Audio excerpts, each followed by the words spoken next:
વિધાનસભાની પેટા ચૂંટણીમાં આપ અને કોંગ્રેસ વચ્ચે ગઠબંધન સંભવ, 5 પૈકી વાઘોડિયા અને માણાવદર બેઠક ફાળવવા આમ આદમી પાર્ટીની માગણી.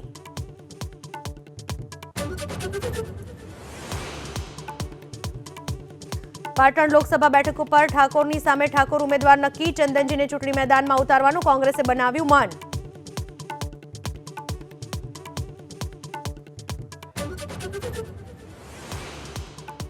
અમદાવાદ મહાનગરપાલિકાએ મણિનગર પોસ્ટ ઓફિસ કરી સીલ, અનેક વર્ષોથી ટેક્સની ભરપાઈ ન કરાતા કાર્યવાહી.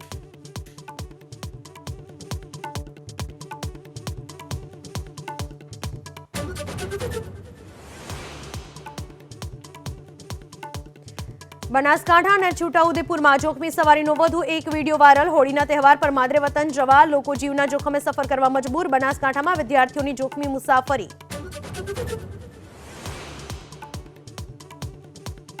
મોરબીના લાલપર ગામમાં ગોડાઉન પર એસએસસીના દરોડા, 3000થી વધુ પેટી કરાઈ જપ્ત. કુલ 2 કરોડથી વધુનો મુદ્દામાલ કબજે.